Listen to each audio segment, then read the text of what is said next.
Evangelho segundo Marcos, capítulo 5, versos 21 até o verso 43.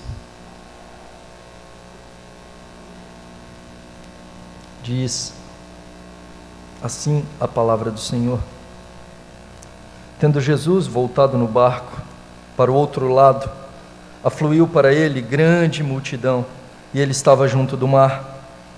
Eis que chegou a ele um dos principais da sinagoga, chamado Jairo, e vendo-o, prostrou-se a seus pés.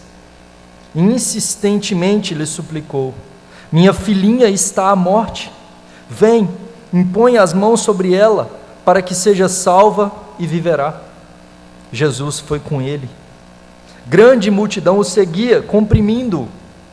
Aconteceu que certa mulher, que havia 12 anos, vinha sofrendo de uma hemorragia, e muito padecera à mão de vários médicos, tendo despendido tudo quanto possuía, sem contudo nada aproveitar. Antes, pelo contrário, indo a pior, tendo ouvido a fama de Jesus, vindo por trás dele, por entre a multidão, tocou-lhe a veste. Porque dizia: se eu apenas lhe tocar as vestes, ficarei curada. E logo se lhe estancou a hemorragia, e sentiu no corpo estar curada do seu flagelo. Jesus, reconhecendo imediatamente que dele saíra poder, virando-se no meio da multidão, perguntou: Quem me tocou nas vestes? Responderam-lhe seus discípulos: Vês que a multidão te aperta e dizes: Quem me tocou? Ele, porém, olhava ao redor para ver quem fizera isto. Então a mulher, atemorizada e tremendo, cônscia do que nela se operara, veio, prostrou-se diante dele e declarou-lhe toda a verdade. E ele lhe disse: Filha, a tua fé te salvou. Vai-te em paz e fica livre do teu mal.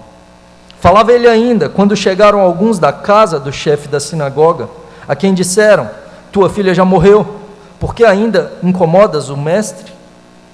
Mas Jesus, sem acudir a tais palavras, disse ao chefe da sinagoga: Não temas, crê somente. Contudo, não permitiu que alguém o acompanhasse, senão Pedro e os irmãos Tiago e João. Chegando à casa do chefe da sinagoga, viu Jesus o alvoroço, os que choravam e os que pranteavam muito. Ao entrar, lhes disse: Por que estáis em alvoroço e chorais? A criança não está morta, mas dorme. E riam-se dele. Tendo ele, porém, mandado sair a todos, tomou o pai e a mãe da criança e os que vieram com ele, e entrou onde ela estava. Tomando-a pela mão, disse: Talitá cumi, que quer dizer: Menina, eu te mando, levanta-te. Imediatamente a menina se levantou e pôs-se a andar, pois tinha 12 anos. Então ficaram todos sobremaneira admirados, mas Jesus ordenou-lhes expressamente que ninguém o soubesse, e mandou que dessem de comer à menina. Queridos, tem um filme, se chama O Preço do Amanhã. Esse filme se trata de uma história onde as pessoas com 25 anos de idade, um reloginho acende no braço delas. A partir daí eles têm apenas um ano de vida. Nesse reloginho, a moeda de troca é tempo. As pessoas trabalham para receber mais tempo. As pessoas pagam aluguel com meses de vida, compram um carro com anos de vida. E diariamente, muitos trabalham para receber o dia de amanhã, para receberem um dia a mais. E constantemente, então, no filme, vemos pessoas que o reloginho zerou, e a pessoa, então, cai morta ao chão. Uma cena inicial no filme é de um filho que ele vai receber o seu salário, a mãe vai pagar o aluguel, e ela tinha o dinheiro contado para poder voltar de ônibus e se encontrar, para ele poder passar tempo para ela, porque ele ia receber o salário, mas o preço do ônibus havia aumentado, e ela teve que ir correndo, e não dá tempo de chegar. E aí a cena inicial do filme é do filho tentando correr para poder passar tempo para sua mãe, mas não houve tempo. Nós não temos um reloginho aceso no nosso braço, mas é certo que estamos também correndo contra o tempo. Esse texto fala de duas pessoas que esse reloginho estava acabando o tempo. Temos uma menina de 12 anos de idade, que a vida estava se esvaindo dela. Aos 12 anos, ela está praticamente à morte. E temos a história de uma mulher que padece há 12 anos, e a sua vida se esvaindo dela ao longo desse tempo. Quando olhamos para esse texto, Marcos, ele tem uma forma de escrever peculiar, porque ele faz um sanduíche. É comum isso no Evangelho de Marcos, para mostrar que as coisas estão relacionadas. E aqui nós temos um início mostrando a história de Jairo. Nós temos depois, no meio, corta-se e foca-se naquela mulher enferma, e depois então volta na história de Jairo. Temos duas figuras, duas histórias sendo retratadas aqui nesse texto. A primeira delas, um homem importante, um chefe de uma sinagoga, um homem que regia a liturgia da sinagoga, alguém que era importante, ele decidia o que seria lido, como seria exposto. Era alguém que tinha proeminência em Cafarnaum, alguém que era bem visto, alguém que era reconhecido, tanto que temos o nome dele no texto, Jairo. Ele era conhecido, ele era renomado. Contudo, uma tragédia bateu à sua porta, a sua filhinha. Os outros evangelistas fazem questão de ressaltar que era sua única filha. E agora, essa menina de 12 anos, a quem ele viu nascer, a quem ele viu crescer, de quem ouviu as primeiras palavras, a sua princesa, agora a vida está se esvaindo dela. E ao lado nós temos uma mulher desconhecida, uma mulher que está à margem na sociedade, ninguém sabe o nome dela, ninguém sabe da história dela, ninguém a conhece. Por 12 anos ela sofre de uma enfermidade, uma hemorragia, uma enfermidade cruel que a afasta de tudo, porque uma mulher com fluxo de sangue, segundo a lei, é uma mulher impura. Onde quer que ela se sente, ninguém mais pode se sentar, caso contrário vai se tornar impuro. Qualquer utensílio que ela venha tocar, outros não tocarão. Há 12 anos essa mulher não sabe o que é um abraço. Há 12 anos essa mulher, por onde passa, ela tem medo de tocar as pessoas. Ela precisa dizer que ela é imunda. A tragédia bateu à sua porta. Desesperança, assim como para com Jairo.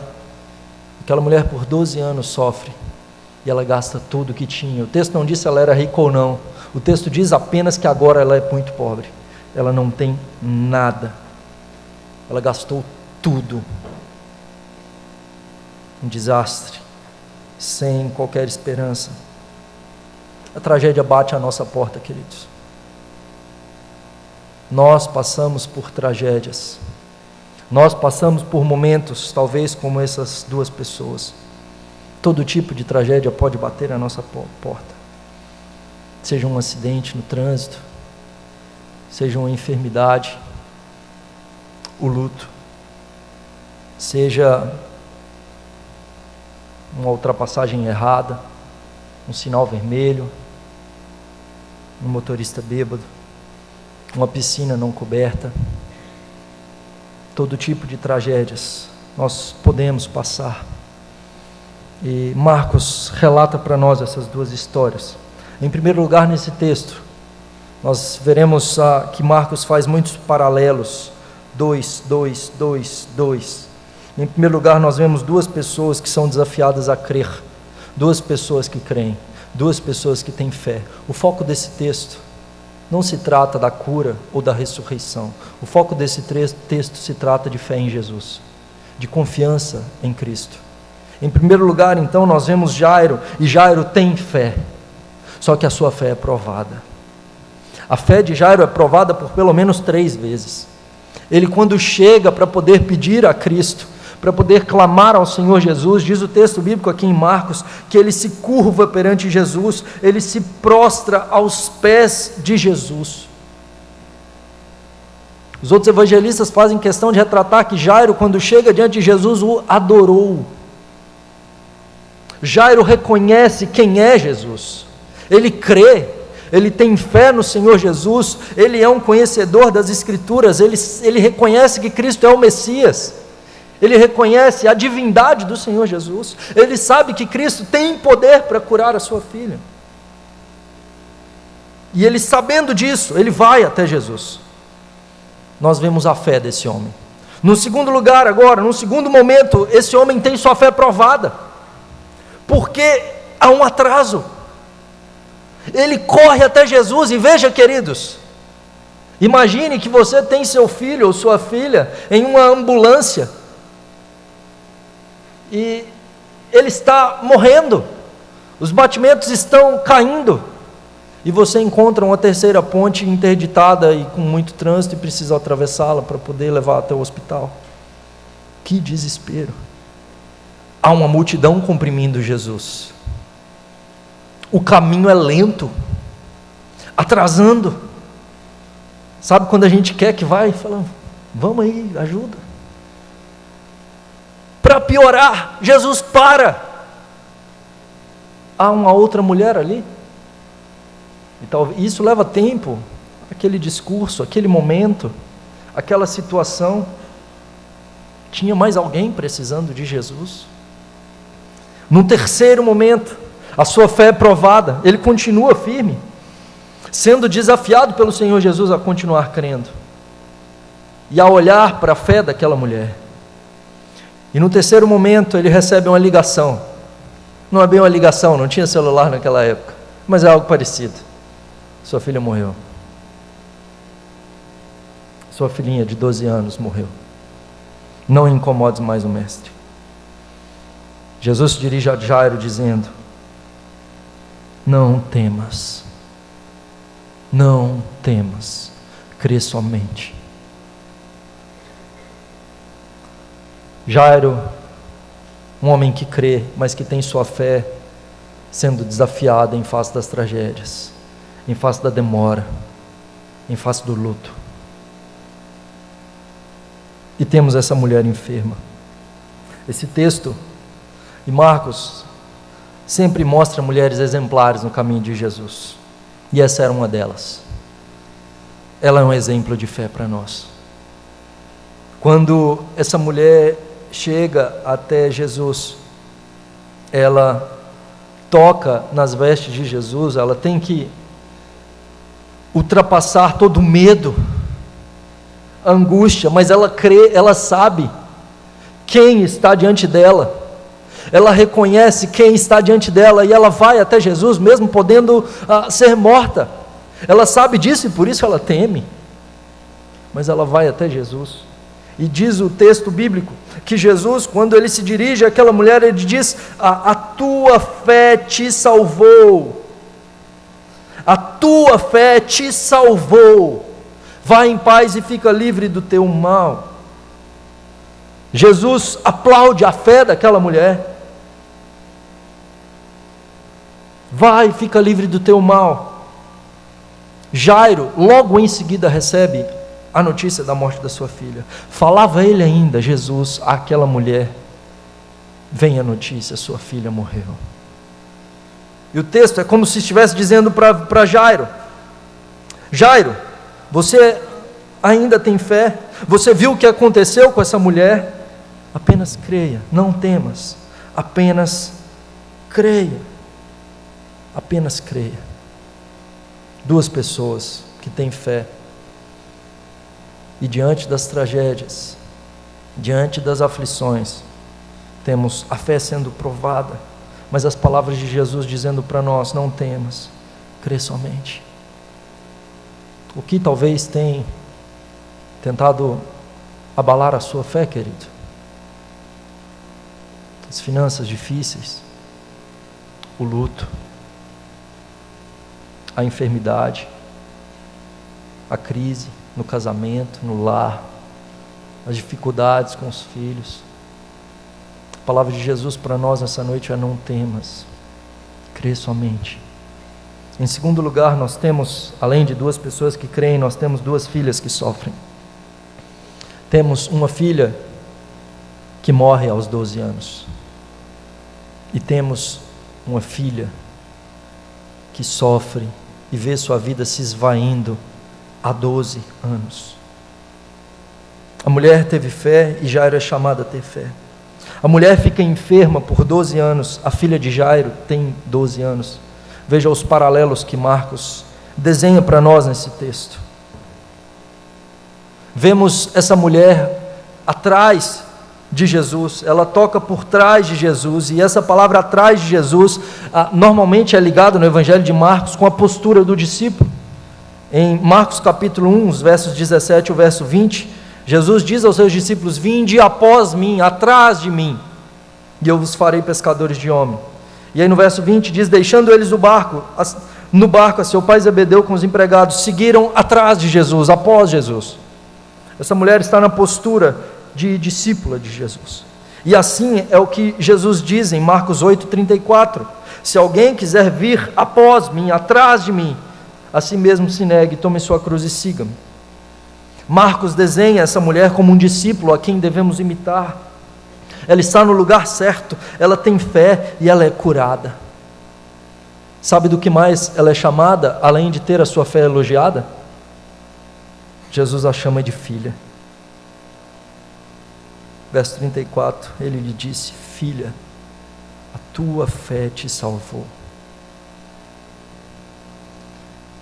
Ela é a única pessoa no Evangelho que é chamada por Jesus de filha. Nenhum outro é chamado de filho ou de filha pelo Senhor da glória. Mas agora ela faz parte da família de Jesus, purificada, justificada, salva, filha de Deus. Temos a filha de Jairo e temos uma filha de Deus. Jairo, aquele que zela pela sua filha, aquele que é um pai, chefe de sinagoga, uma menina então que tem alguém importante zelando por ela. E nós temos uma mulher que não tinha quem a defendesse, marginalizada, e é essa que Jesus chama de filha. Aquela miserável se torna a filha do centro da história. Jesus se importa.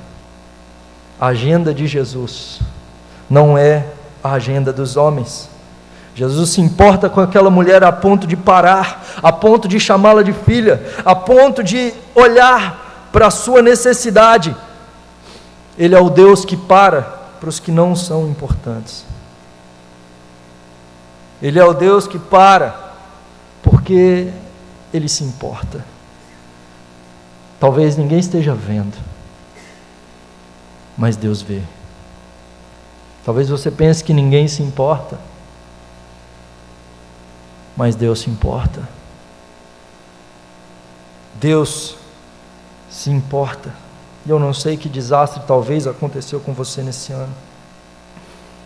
Talvez nenhum ainda. Outros viveram. Você sabe que Jesus se importa. Você sabe que Ele se importa, que Ele vê, que Ele para, que Ele enxerga. Em terceiro lugar, nesse texto, nós vemos duas multidões que não têm fé. Nós temos duas pessoas que creem. Nós temos duas filhas sendo curadas por Jesus. E nós temos duas multidões que não têm fé.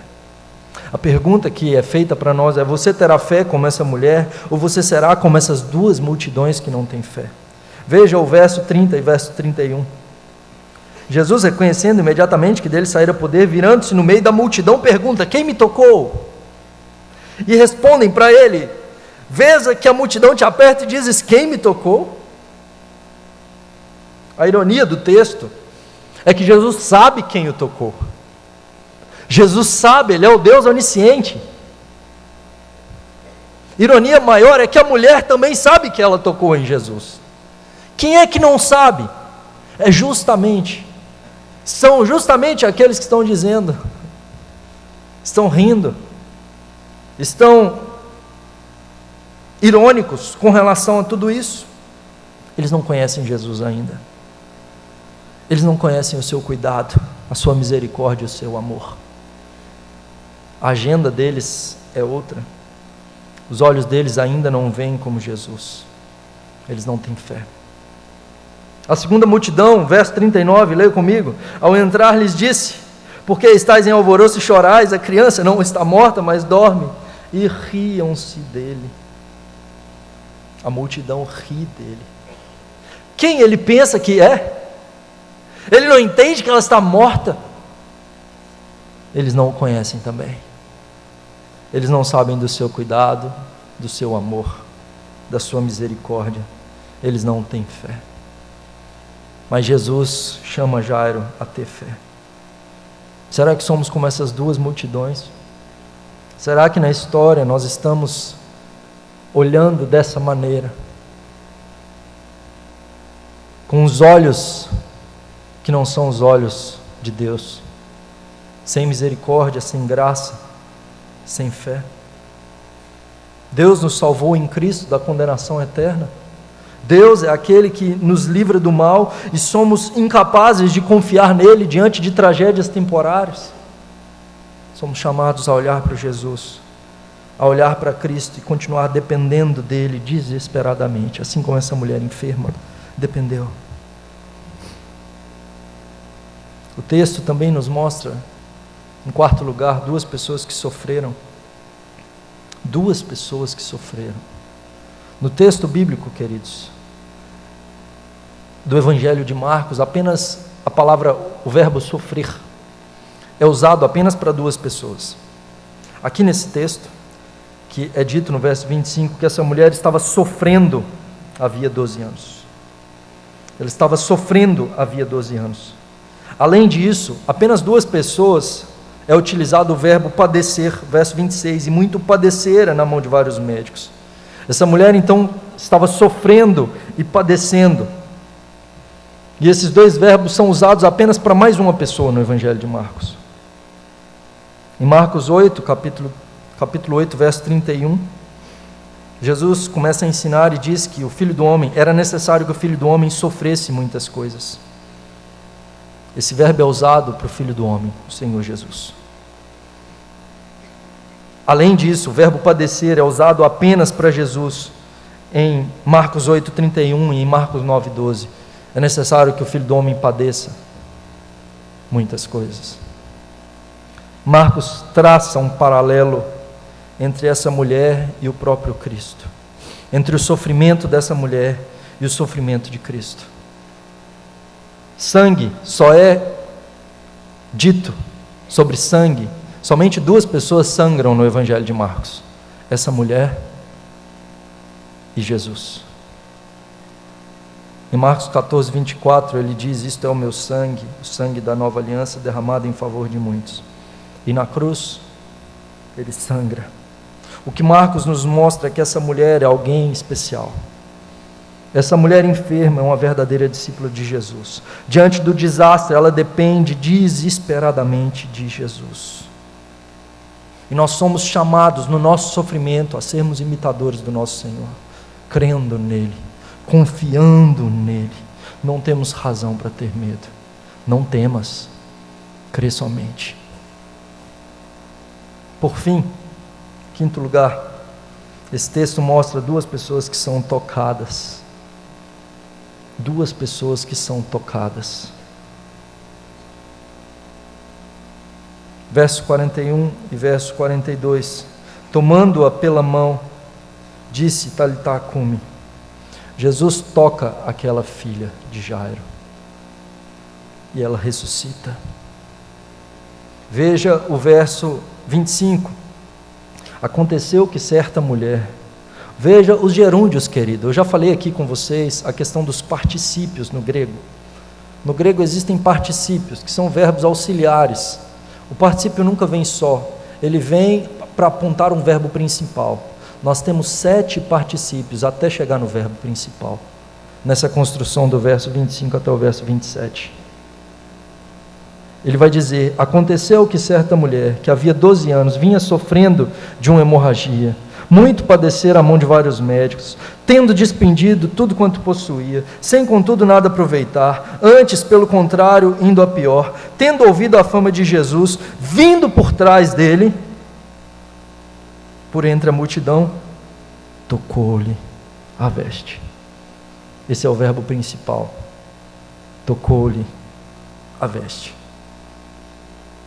Aquela mulher toca em Jesus. Só que diferentemente do que diz a lei, de quando uma mulher impura toca em alguma coisa, essa coisa fica imunda. Isso não acontece com Cristo. Ela o toca e não é ele quem fica imundo, é ela quem é purificada. Sem o toque de Jesus tudo vai mal, mas quando Cristo toca as coisas são consertadas. Cristo, ao receber o toque daquela mulher, ele a purifica cerimonialmente, ele a cura fisicamente, e ele a salva espiritualmente. Ele trata daquela mulher, da sua vida social, emocional, a sua dignidade, a sua saúde, a sua salvação. Nós precisamos desesperadamente do toque de Jesus nessa noite, queridos. Cristo toca naquela menina, e Cristo é tocado por aquela mulher. Nós precisamos de receber o toque de Jesus, e precisamos tocar as pessoas. Quando tocamos em irmãos, tocamos a pele de Jesus. Quando o irmão precisa de um abraço, de cuidado, nós tocamos em Cristo. Permitam sentir o toque de Cristo por meio de irmãos, queridos. Por meio de irmãos. Eu e você somos chamados a sermos instrumentos de Deus na vida de irmãos, no cuidado, a sermos as mãos de Deus aqui nessa terra, a sermos instrumentos de cura e não de condenação,